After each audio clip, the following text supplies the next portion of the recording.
Okay.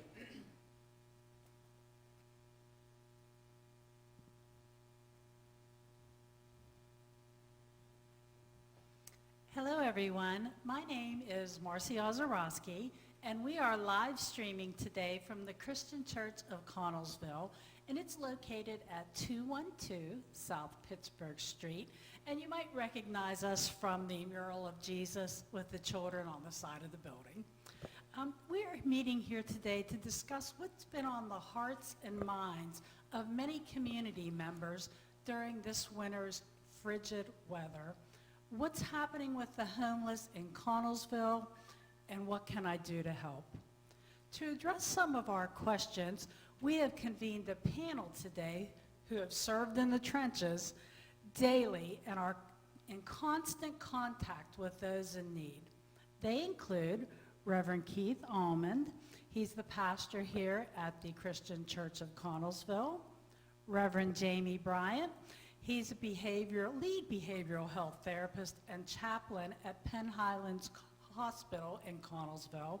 And Courtney Francis, crisis coordinator at the Community Ministries of Connellsville. Welcome, everyone. Thank you. Thank you. I'd like to begin with some context regarding the homeless and misconceptions that the general public have about them. You know, we've all seen them in town. We've all heard many thoughts that they are drug addicts, alcoholics. I've heard lazy, dirty. You know, I want you guys to give me, what is your general take on this population?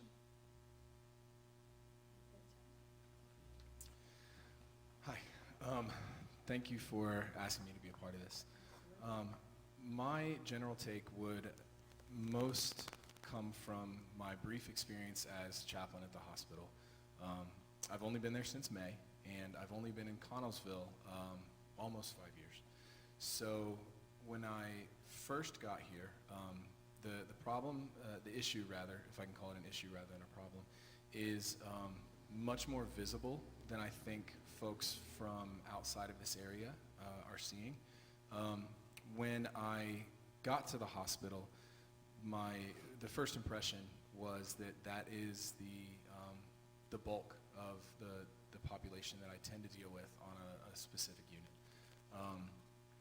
My interactions with these folks are great. They're no different than interactions that I have with anybody else that comes on that unit. You know, a lot of the byproducts of, you know, housing insecurity tend to be viewed in a lot more negative of a light. Those byproducts tend to be depression and the stigmas that come with that. So it's easy to see how one would let themselves fall into a slump of sorts once that issue has reached them personally. My second thing, the second thing that I noticed was that there tends to be an attitude more of kind of shying away from the problem or not acknowledging it as an issue. And so that's what I'm really, really blessed for the opportunity to do, working as the therapist and a chaplain at that hospital. Reverend Keith, Courtney, do you guys have any thoughts on this? I mean, is your general thought that most of them do have jobs and they have nowhere to live? Some do, yes. Some do? Working at the ministries, I encounter, I wouldn't say a majority of the homeless population in Connellsville, but a lot of them. Some have jobs, some are actively trying to get jobs. Some are comfortable in their situation and they choose to live that way. Mm-hmm. But most of them, they just need a little bit of help just to get to take care of themselves, to do for themselves. Yes, absolutely. Yeah, well, also, thank you for inviting me to this. It's truly a pleasure to serve this church because there are so many people that are interested in the plight of the homeless. You know, one of the problems is how many homeless do you have? And it's very hard to get a count. I mean, for example, how about the guy who was thrown out of his house for cheating on his wife, and he went to his brother's house and sleeps on the couch?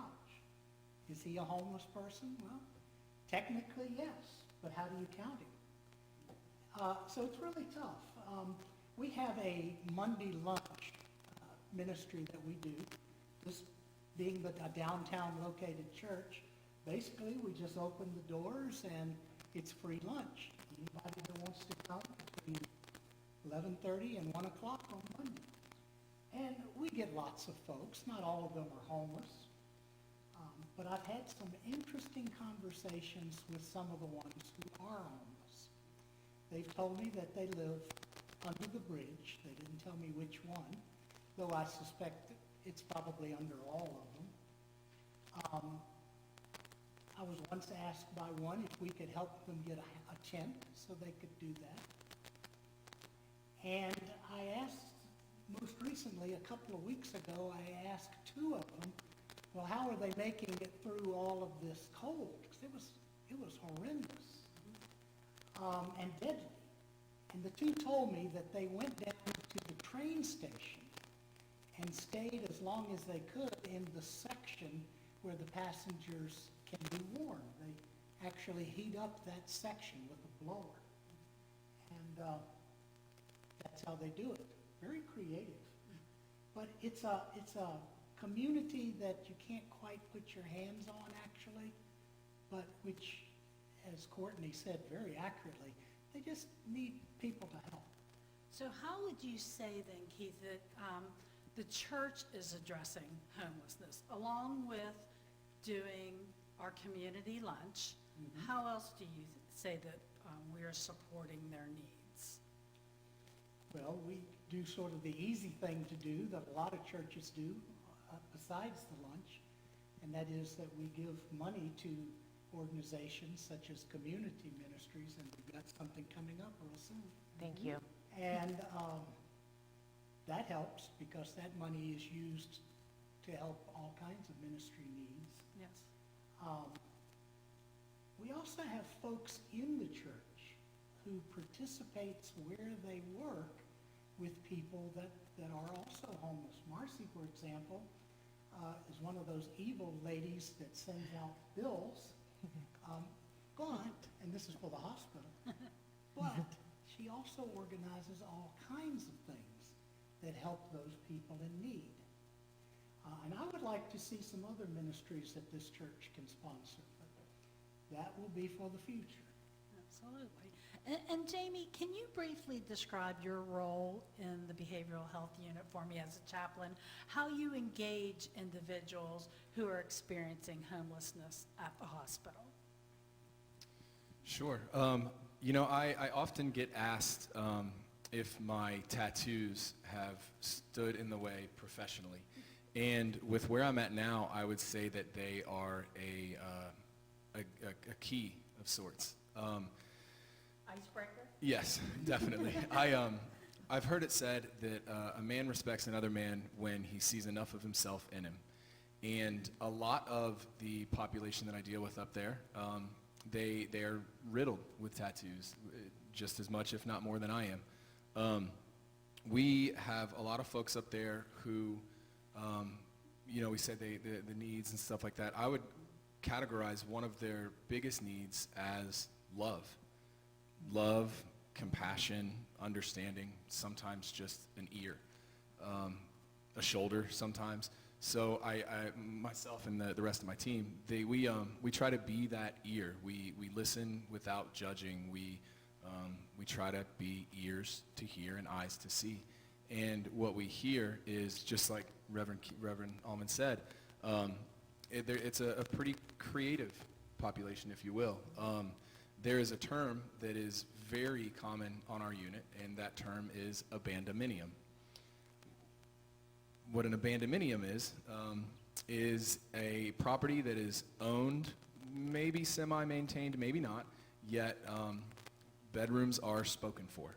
And this is not by folks who want to be in that situation, but when it's negative 15 degrees out, that is their option for survival, and survival takes precedence where they're at.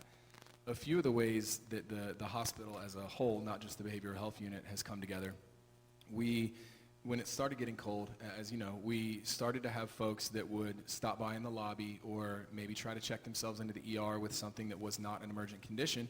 And it was very apparent after a 20-minute conversation that they were really just trying to get out of the cold. We put together, started with 150 and then worked from there, these backpacks, right? And these backpacks had blanket, gloves, hats, food, literature, a Bible, and basically everything that we thought we could do to Band-Aid what they were going through. It's not a solution by any means. We frequently take coats up there and give them out to folks, not who maybe don't have a new coat, but who came in at -5 degrees in a Carhartt hoodie. A Carhartt hoodie that they don't have a place to wash. So on the unit specifically, or specifically at the hospital, whether on a medical unit, an emergency department, or in the behavioral health area, we try to provide compassion, understanding, and be solutions driven. We do this by finding them a place to go, things like that. Phone calls are not something they have the liberty of making. It's not like they can open a laptop right then, because the basic survival needs have kind of taken precedence over any sort of luxury. And we have started to blur luxury with survival needs. So up there, we take folks in and we do our best to get them somewhere not only warm, but safe. And there's, again, going off of what you said, with the young man who maybe cheated on his wife, or maybe not, right? Maybe whatever issue it would be, and ends up sleeping on his brother's house. He is now officially homeless, but how do you find, count, categorize, and then cater to this gentleman? There is a population of folks that rent bedrooms. Not every house that you see around here is full and has a family and a Christmas tree like yours or mine might have. A lot of them are shared bedrooms that are frequently rented out by different folks, kind of moving in, moving through. And we try to cater to that population as well, getting them to kind of understand that there are options, there are solutions, there is community ministries, there is churches that will provide free lunches and stuff. So pairing all that and kind of bringing it all together into one bulk of resources is how I would say the hospital has tried to do its part. Courtney, what I wanted to ask you is, how exactly does the ministry assist homeless, especially during the winter months? So we assist the homeless in many different ways. We partner with the Salvation Army, which is also housed in community ministries. And through Salvation Army, we purchase tents, tarps, sleeping bags, the larger backpacks. They prefer the military type bags. They seem to hold everything better, so they don't have to have multiple bags. We have a homeless shower, which was made by a beautiful young lady named Bree That is for her awesome. Eagle Scout. No, that's the boy one. I think it was The an Eagle gold. Scout I think it's the program? Gold Award when it's the Oh, Girl okay, Scouts. Okay. The homeless shower is available Monday through Friday from 9 a.m. to 3 p.m. I always tell people, if they are a little embarrassed to take a shower when it's normal hours, just come let me know. I'll get them in earlier, or I'll even stay later so they can do it after business hours and have a little bit more privacy. That was one of the major complaints I heard from homeless, was there was no place to shower. We have a And shower. that is the most excellent thing, that the community ministries has a shower. A beautiful project. We provide everything for them. If they need clothing, we tell them to go shopping in the store. I try to keep on hand new underwear in various sizes for both men and women, new socks. We have fresh, clean towels and washcloths. We give them a bag that has all the necessities. They're tailored to men and women. We provide feminine hygiene products for women. Our food pantry is there if they need food. We give homeless people food daily. We have a food table that is available every day that is not a food pantry day. We have food pantry 4 days a week, 4 days a month. So days between hours of, I'd say, from 9 to about noon. There's 3 tables there loaded with baked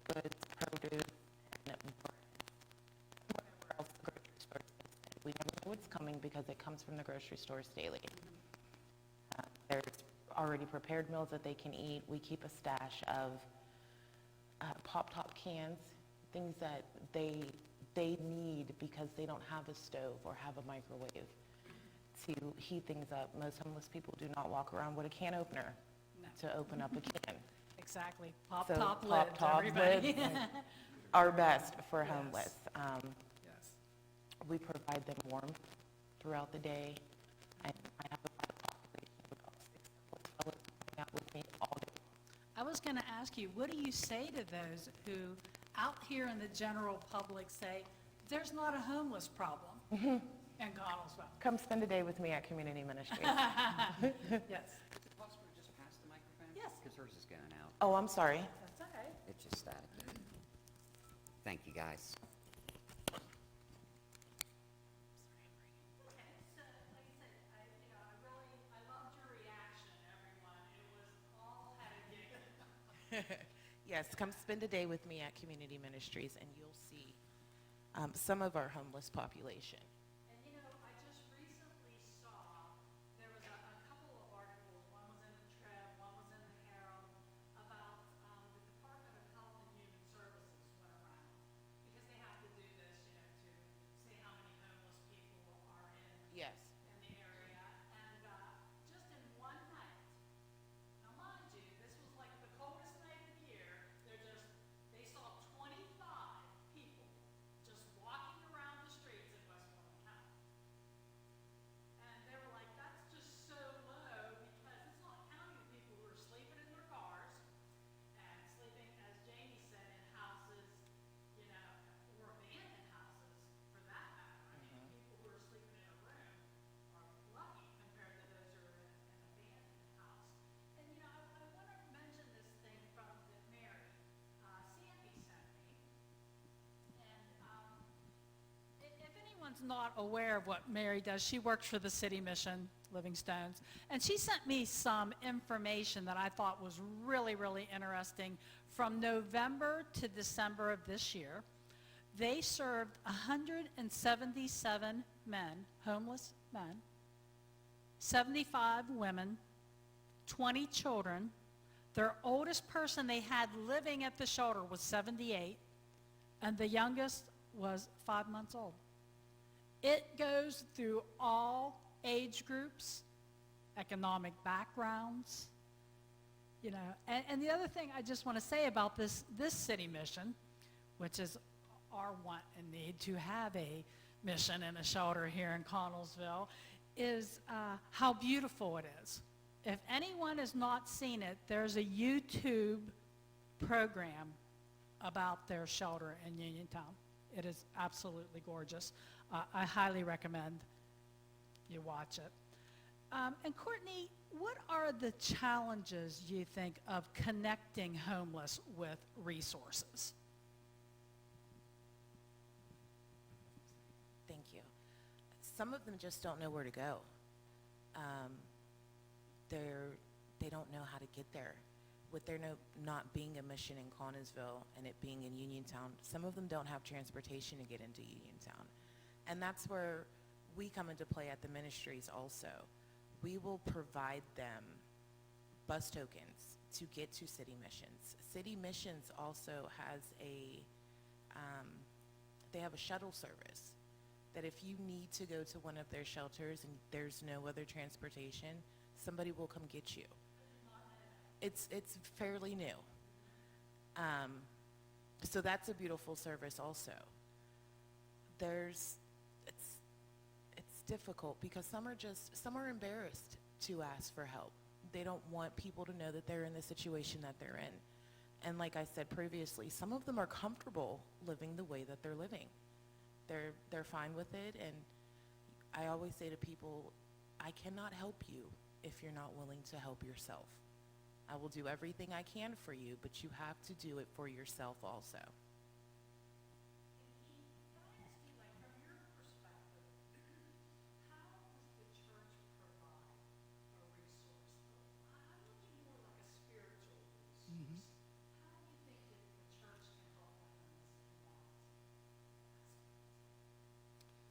Well, I think the most important way that someone who asks the question, what can I do, remembers that the only resource a homeless person needs is another person that's willing to listen and to help.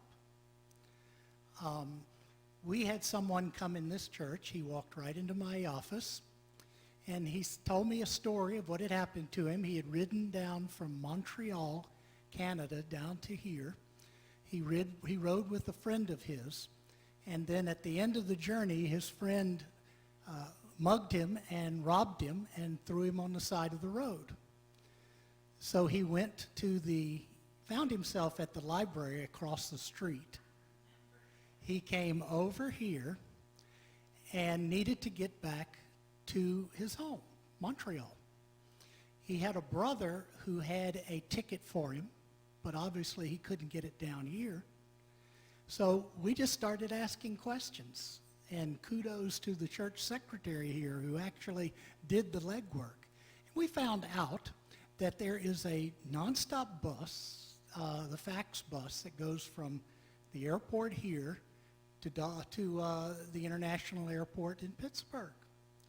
And we paid his ticket on that. He went there, he got his brother's ticket, and he's happily back home now, and sent me a recommendation of a good Canadian maple syrup, which I tried, and he's right. Mm-hmm. Yeah. Now, the church can provide a place where people can be fed. The church can provide a place where there's clothing that they can get, and we have that here too. But the important thing is having a place where people can talk to each other, and that folks can kind of pull alongside and help each other, and that leads, because it's a church, it's going to lead to some theological discussion. And if you tell your own faith story, it's easy to tell people the kind of theology they need if they're looking for the Lord. So I think the big thing is just establishing relationships and then going from there. If I may, I'm going to, a lot of what Courtney had brought up as far as, I believe the word used was obstacles, I could be wrong, to getting those resources into the hands that they need to be in. I would put fear really high on that list. What I hear, and candidly, I spent first half of my day with some of the population that we're discussing right now, right? Praying with them, talking to them, feeding them, putting coats on them, helping them with these things that they don't know how to ask. I don't feel that the responsibility is all theirs to say, hey everybody, I'm homeless, who's here to help me, right? Nobody's going to say that, whether they're embarrassed or not. It's just not a sentence that's going to come out of someone's mouth. I think that the fear of approaching someone who may find themselves in that situation is probably the biggest perceived obstacle that is faced. You know, the other thing I think as an obstacle is no centralized place to get the resources. I mean, I love that we have a shelter in Uniontown. They got to get there first. We don't have transportation. We do have FAC bus, but, they only ride so long during so many hours of the day. And I think we can all agree here a centralized place for warming, for cooling, for getting information, because a lot of times when they come to the hospital, they have no insurance. So we are the ones who are helping them get medical assistance. When they could have a centralized place where they can have their own information and not have me know it, it's more of a privacy thing, and be able to get those kind of resources. And I wanted to mention here that we do have a local resources form that we put out, and it has a whole bunch of things in here about free community lunches, free hotlines. They go in our pantry every day. They're at the church. They're in the hospital lobby. This is just full of great information. Absolutely. Yes, we would love it if you had one. And let me see what else I have to ask this very knowledgeable panel here. Let's get down to the nitty of the gritty.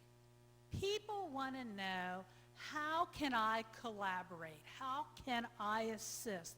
What immediate action would you tell a community member to do to help a homeless? And the other thing I wanted to know was, how do you approach them? That was one of the big questions to me was, I don't know what to say to someone that I think might be homeless. So I'm just going to take it down the line. I think as far as a practical, forgive the redundancy, approach to how to approach somebody is a question and a physical presence that you're there to help. Show them your palms and ask them if they need help. That's it. Walk right up to somebody. Again, that's kind of why I mentioned fear. I mean, going off what you said, the city mission is in Uniontown, and we do have fact bus that can get them there, and the hospital provides tokens as well, just like I'm sure you guys both do too. But without being able to cross that bridge and actually identify with somebody, it's not going to land there. The ironic part is we're talking right now about folks that are in need, that are maybe down on their luck, that are experiencing homelessness in the city of Connellsville, and the city mission we are referring to is not in the city of Connellsville. Well, I go to every one of our Monday lunches because I want to meet the homeless. Now, you may think that's a little crazy, and you may think Keith has no fear. He does. It's not easy to walk up to somebody and start a conversation. So I would say the best way to do it at our lunch is to say, "How was the meal?" Sometimes we get rejected. I had a guy tell me to get lost one time. So I was assuming that would not be a conversation. But some others, we start up some good conversations. One young lady was pregnant, and we found out after talking to her quite a while, and one of our helpers knew some members of her family. They were all local.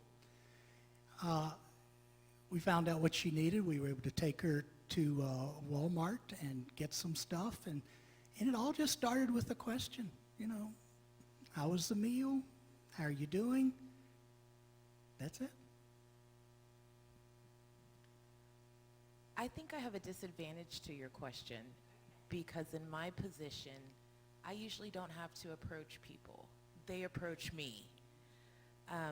Working as a public servant and because of the Daily Courier, most of Connellsville know who I am and what I do. So they approach me. But I usually genuinely ask everybody, how can I help you? And once I realize that they are a homeless person, my first question is, have you eaten today? Are you hungry? And if their answer is yes, it's, let me see if I can find you something to eat. Are you allergic to anything? Do you have any preferences? Would you like some water? Would you like some coffee? We have a coffee bar that we run all winter long so they can have a warm drink because they've been outside for who knows how long. So I would say maybe, I don't think I can answer that question because I'm usually not approached. Or I usually don't approach people. I'm usually approached. What I think a lot of people say to me is like, I'm driving in my car and I see someone and I know that they are homeless. And I'll just give you an example. It was my regular 3:30 in the morning going to work at minus 11 degrees outside. I saw a young man walking down the street. He had on, as James said, just a hoodie and tennis shoes. I just had to stop and say to him, honey, I have a coat in my car. Do you want a coat? I will take you to the warming center, whatever you need. And I think, people do have a fear of approaching. And I don't want you to think that I want you to put your safety at risk when approaching someone that you don't think is, your gut will tell you. I'm a firm believer of that. But inside of a car that my door's locked, I felt fine to ask him that kind of thing. And, I just think that's what we need to do, is just that asking. Sonny told me one time they saw somebody was on a bench here in town sleeping, and someone actually went up and just asked them. I think that is the first thing we have to do.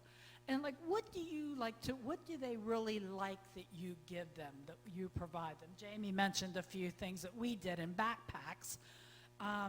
We definitely, can openers is a definite, but pop-top cans, hygiene items, I've heard a lot about that, and socks, gloves, hand warmers, like the hand Yes, like the hot hands, hand warmers, and feet warmers that they can stick in their gloves. It gives them just an extra layer of warmth. They don't really request anything out of the usual. I have some homeless who do ask for fresh fruit, and luckily Martin's provides us with a lot of fresh fruit. And this is just me, because I deal with a lot of the people who enter our store daily. If I notice that there's a particular fruit that one of the homeless like, and they're not in the building yet, I will grab it for them because it might not be there when they come. And then when I do see them, oh, hey, I saw this and you weren't here yet, so I picked it up for you. They appreciate things like that. What's your thoughts on giving homeless money? This is one of the big questions I hear all the time. We at the ministries do not give out actual money to the homeless. But if we do have Sheets cards, sometimes local citizens will drop off Sheets cards and say, can you please distribute these to your homeless? Sometimes they drop off McDonald's cards, Walmart cards. Any gift cards that are dropped off for them, we give them those. We give them FatBucks tokens if they need to get somewhere.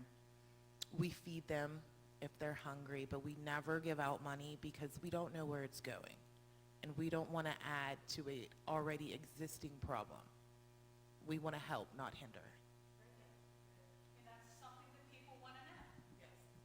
Absolutely. James, do you have anything else that you would like to say about that? Like, we also do tokens. We thought about gift cards. We put those in our bags, too. Well, and so speaking specifically, being attached to the behavioral health unit, and referring back to the byproducts of being insecure about where you're going to lay your head at night, it can be a depressing thing. And when that depression compounds, it can turn into suicidal ideation. It can turn into the ideation of hurting someone else, perhaps. And the really unfortunate part is at the end of that road, if you were to hurt somebody else, is 3 hots and a cot.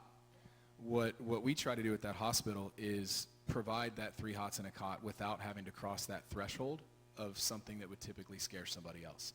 So if and again, I know I've referred to Courtney's a lot, but I'm really, really blessed because I'm at that hospital 9 to 9, 6 days a week and 7 the next. And when I walk in, I have 42 beds, most of which are only full half the time. We have the resources to feed anyone that would end up in any of those beds, specifically if there's suicidal ideation involved, heavy depression, heavy anxiety, things that can hinder folks. And these are, depression, especially when it's the result of something like not knowing where you're going to lay your head.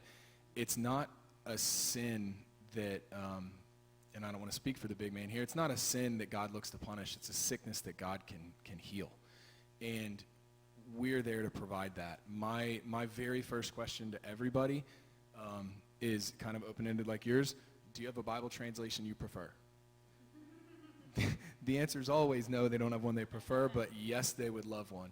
Next thing you know, we're going through Luke, we're going through Acts, and their journey after they spend 72 hours, let's say 5 days a week, whatever it is, with us, looks a lot different than even they thought it could because of places like City Mission, because of places like Chestnut Ridge, right? Like we really have the ability to, if someone walks into that hospital and says, hey, I'm really down on my luck. I've been dealing with sleeping outside for the past few days. I've had the free lunch a couple weeks in a row at I call it the Mural Church. Yeah, at the Mural Church. I've been to community ministries. They've been great. I got this bag there. I don't know what to do now. And I'm so depressed. I'm so sad. I'm so just emotionally, spiritually, physically beat down that I don't know what my next step is, and I'm thinking about calling it quits. That we keep the lights on that smokestack for a reason, and it's to tell everybody that can see it from anywhere in this area, we're here for you. We're here for that. I'm there specifically for that, and we have a fantastic team of people that are there for the same reason. So when we've got these beds, I don't think that, kind of like you mentioned before, that the knowledge is there on how to centralize all of these resources. It would be awesome if we had a place where they could walk in and just put their hand up, not have to say anything that's going to make them feel insecure or embarrassed, and we could just jump to work, right? You know they're hungry, they're cold, but where do they go after? And what I like to think that we do is that full spectrum, right? From the minute they walk into the ER, put their hand up and say, "Dude, I'm cold. I've been sleeping outside for 3 weeks. Is this where I come for help?" We end up working with a lot of the same folks, and I love when I see that. I love being able to say, go to community ministries. Is it Monday? Go down to the church, grab some food, and then come back, right? And we have those beds, we have the resources, we have the staff, we have the compassion. Nobody up there knows how to judge. You should see the crew that works up there. We are a motley-looking bunch, but that's because that a lot of us have gone through some of this same stuff. And yes, ma'am.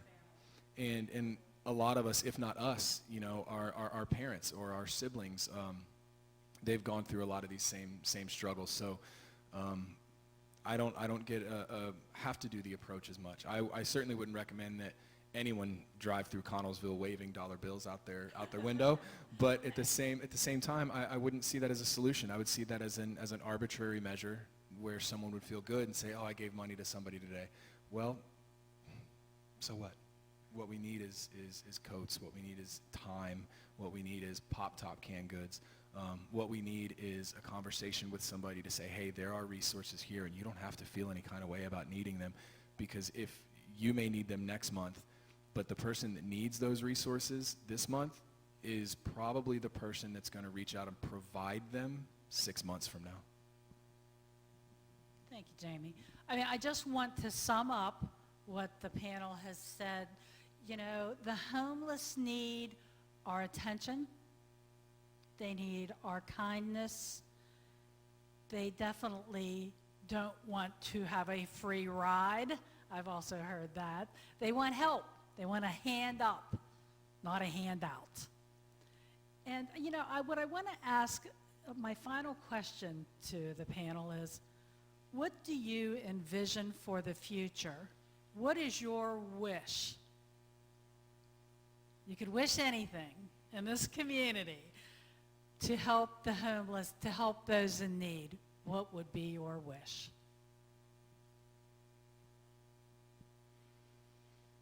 Is it okay if my wish is vastly different from what I've envisioned? My wish, I think, would align with what I feel we're all getting at, and that's that there needs to be an overall attitude of compassion and love and non-judgment towards folks that are going through the insecure feeling of not knowing where they're going to lay their head, and that those resources can not only be centralized, but that the community at large knows that there is, albeit a small group of folks that are working. We all have teams behind us, and those folks have teams behind them. My wish would be that if you are someone that is in this position right now, that you, look, I'm going to be candid, that you walk into Penn Highlands and say, "Let me talk to the chaplain." Or you can walk into the Church of the Mural and you can talk to the chaplain. I think that we have a lot of good places to go to if you have an issue. But we don't have some really important things. We have a sometimes warming center, and I think that's a huge need right now. We need to be able to get the information out. I learn something every day of what Courtney's doing.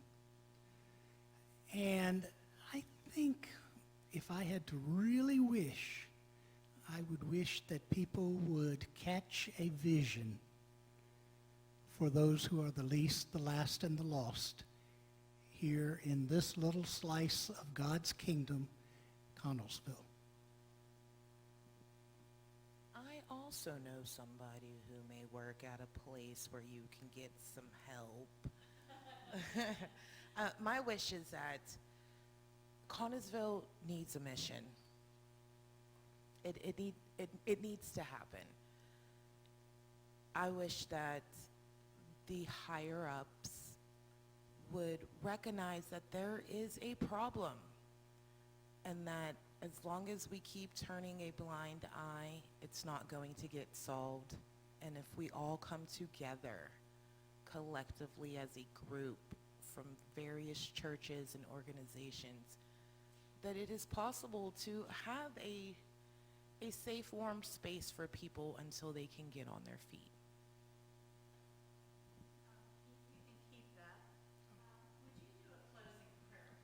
Certainly. And thank you for joining us today. And let us pray. Gracious Lord, we thank you for all of those persons who are interested in helping people help themselves.